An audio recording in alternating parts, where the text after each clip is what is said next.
FMDT, FMDT, FMDT, FMDT, coming right for you. FMDT, there's nothing you can do. FMDT, coming around for you. Welcome to episode 7. And this week, episode 7, we're finding it quite hard to follow up last week's effort, so we've decided that we'll just have another quick go at it, another 5 minutes on the clock, and we'll have an FMDT short for you today. Yep, I'll talk for 4 minutes and I'll talk for 1. Probably even less.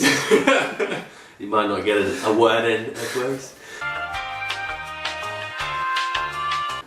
Alright, we're prepped, we're ready to go, we've got 5 minutes on the clock, let's do it. Alright. 4:59, okay. My team, this week, Millsy. How did you go? Millsy put up a really good fight. He got 15.97, but I crept over the line with a 16.21. Good score. Huge score. Had a bit of a scare on Sunday with Libber and Shane Savage getting Millsy way closer than I thought he would get. Yeah. I could have got 16.70 if I got my selections right for the high score of the week, but I didn't. I tried to trade Guthrie away all week, but I wouldn't have won without him. 130 points. Pretty happy with that. Lucky you. And Rewalt and Merritt just keep getting it done for me. The only issue I had was Darcy Byrne-Jones for getting in the 30s on my field. In the 30s, Shane. Try getting 3 guys in the 30s or worse.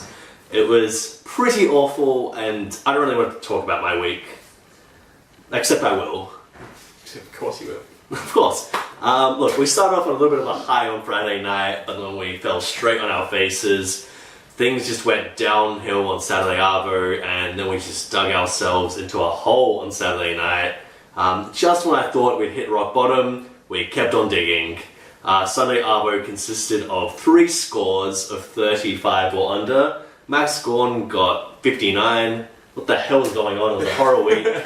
But I take it as positive in a way. There was a bit of a wake-up call. After 5 wins in a row, we needed a slap in the face. So thank you for that, Max, because it makes me realise that there's a lot to do with this mob before we can really consider ourselves premiership contenders. So I expect us to do a lot of changes this week. A fair few trades might be thrown around. Trades, anyone? Good luck, but not really. But yeah, how did the rest of the week, Shane? So the Pups took out the sellouts by more than 100 points. Mm-hmm. The sellouts backline let them down terribly, especially his new love of Mitch Brown, which he did end up regretting. Yeah, of course he did.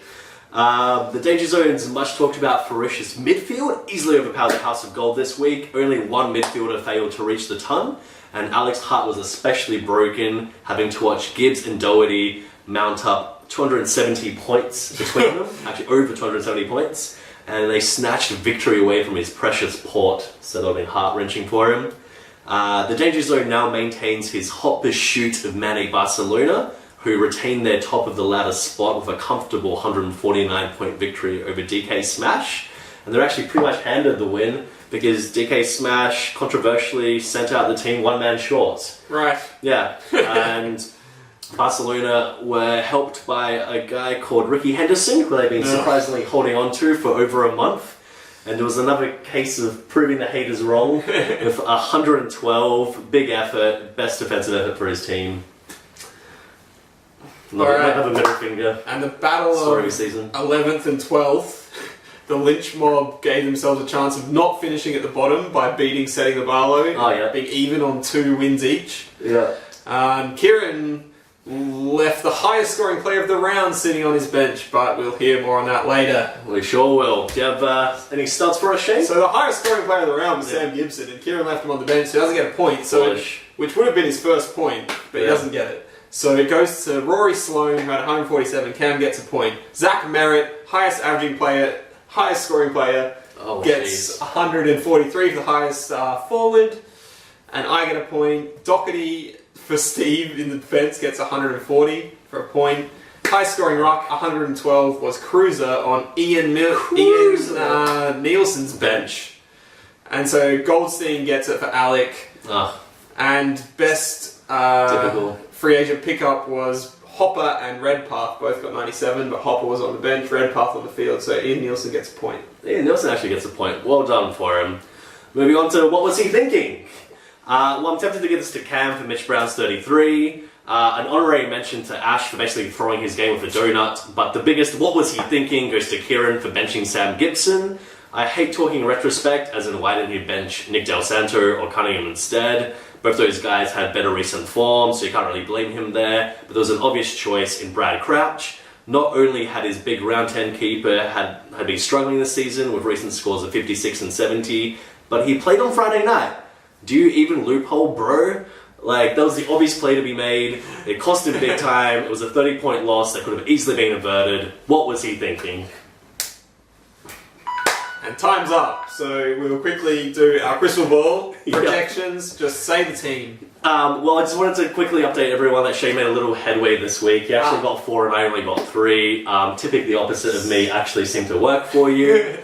Sadly, you didn't fall for my trap of tipping against yourself. No. So, well done there. I now sit on 22, you sit on 15. Okay. So you're only 7 points behind me, so 7 more rounds and you might catch me. I think it's the first time ever that I've won and you've lost it around. Yeah. But that's alright. 7 more rounds, Shane, that's all you need, right? Maybe by the end of the season you might be there. Alright, let's kick it off. First game, Millsy Megaheads, 2 Delicious. I'm going for 2 Delicious. Megaheads. Next game, I'm going for the Danger Zone. Danger Zone. Who's he playing? I don't know. Okay.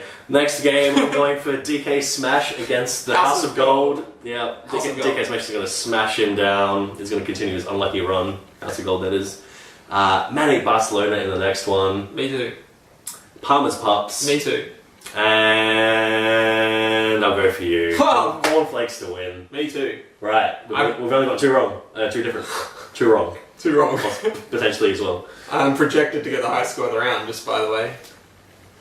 Don't know how. Yes. I bet you that won't happen. Go Ultimate Footy. And that's it this week. For crazy projections. That is it for this week. We went just slightly over 5 minutes, but 6 minutes. pretty good effort. Thank you for watching. See you later. I don't even know who they're playing. No.